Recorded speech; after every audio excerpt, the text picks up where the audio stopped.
L'océan. D'Ishmael de Moby Dick au capitaine de pêche mortelle, il y a quelque chose en lui qui appelle l'aventurier en chacun de nous. Mais même si la vie en mer peut sembler romantique, il ne faut jamais oublier qu'à tout moment, Poséidon n'attend qu'une chose, vous détruire d'une infinité de façons. Alors aujourd'hui, nous allons remonter à la surface toutes les façons dont l'océan peut vous tuer. Mais avant tout ce chaos maritime, assurez-vous de vous être abonné à la chaîne Weird History. Ensuite, dites-nous en commentaire quelles autres forces mortelles de la nature vous souhaitez découvrir. J'espère que vous avez vos bouées marins.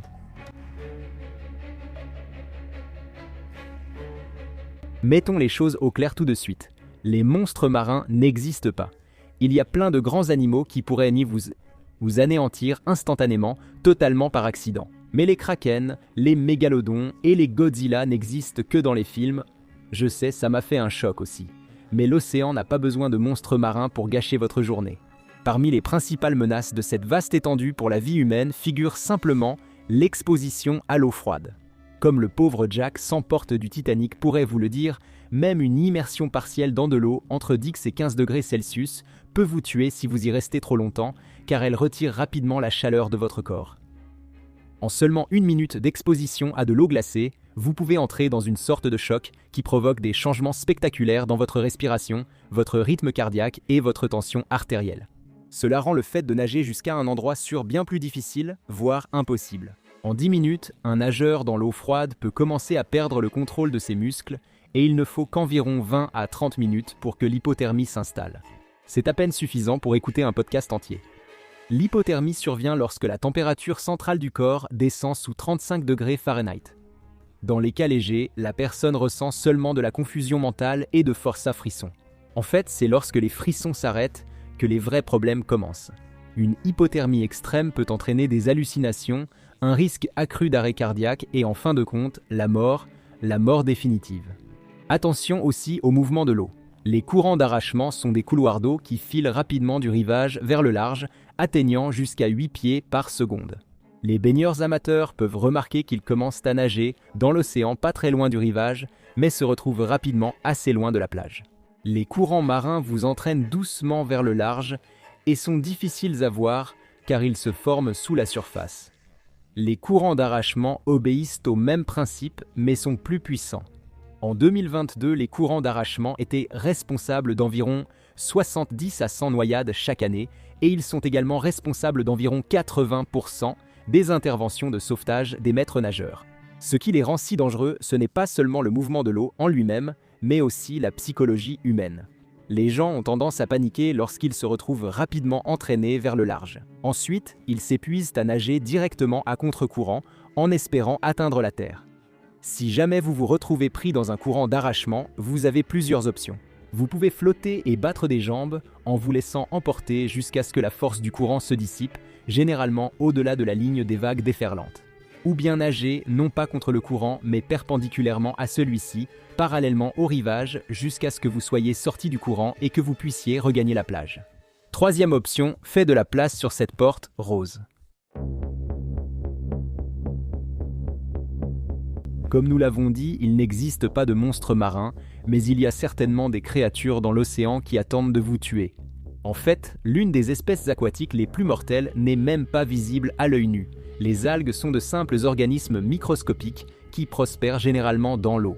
Les tempêtes estivales qui agitent les océans entraînent d'importantes proliférations de phytoplancton, utilisant la photosynthèse comme les arbres et plantes terrestres pour obtenir leur énergie. Cela entraîne à son tour d'énormes dépôts marins d'algues appelés efflorescences algales. Beaucoup de ces efflorescences algales sont totalement non toxiques et parfaitement sans danger pour les humains. Mais parce que la nature aime les surprises, ce n'est pas toujours le cas. Certaines sortes d'algues libèrent des toxines qui sont dangereuses, voire mortelles pour les humains. Donc lorsqu'elles s'accumulent en grands dépôts, on se retrouve avec ce qu'on appelle une efflorescence algale nuisible, ou EAN pour faire court. C'est scientifique ingénieux. Nager à travers une EAN peut libérer des toxines qui affectent les systèmes nerveux, digestifs, respiratoires, hépatiques, dermatologiques et cardiaques humains. En d'autres termes, à peu près tous les processus du corps humain. Des personnes présentes sur la plage, sans entrer dans l'eau, mais proches d'une EAN, ont signalé des symptômes des voies respiratoires supérieures des irritations oculaires et nasales, de la fièvre et des infections. Les EAN non détectées peuvent aussi être présentes dans les fruits de mer que nous mangeons.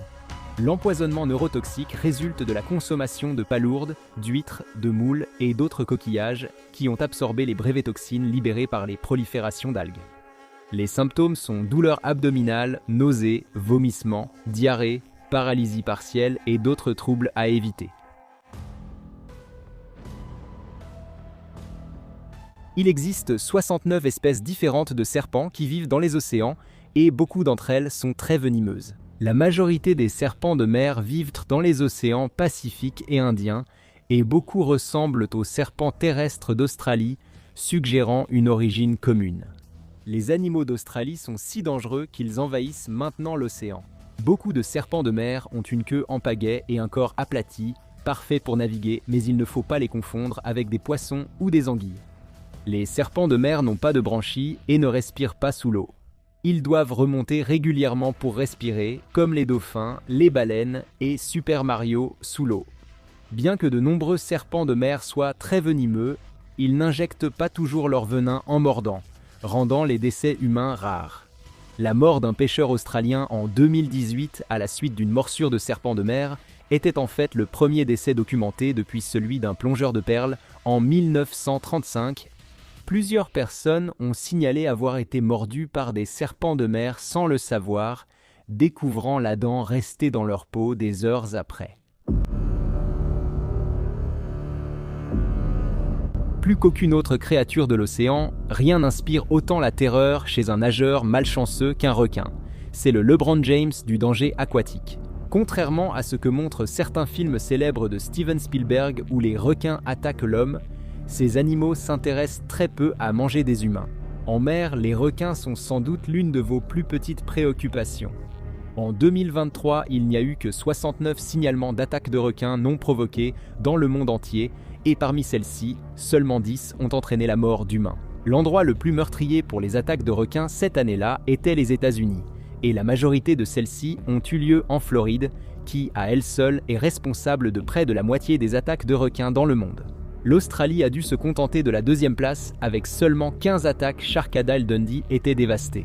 La plupart du temps, lorsque les requins mordent des humains, c'est par accident. L'animal était sûrement curieux ou a pris un humain ou une planche de surf pour une proie qu'il apprécie. Étonnamment, les attaques de requins sont souvent survivables, bien qu'elles soient terrifiantes et coûteuses. Elles sont relativement rares, mais si vous cherchez les ennuis, il existe certaines espèces de pieuvres mortelles qui vous feront reconsidérer ce documentaire adorable d'il y a quelques années. Alors que de nombreuses créatures à 8 pattes utilisent de l'encre pour distraire leurs ennemis, certaines espèces possèdent un venin puissant. Les pieuvres à anneaux bleus sont une espèce originaire des océans Pacifique et Indien. Reconnaissables à leurs anneaux bleus et noirs changeant de couleur en cas de menace, elles se nourrissent surtout de petits crustacés comme crabes et crevettes.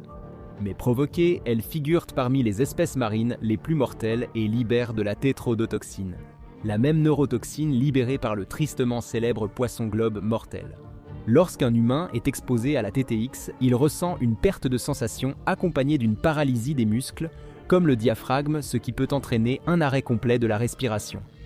Heureusement, si vous croisez une pieuvre à anneaux bleus, elle évitera généralement le conflit, sauf si vous la provoquez.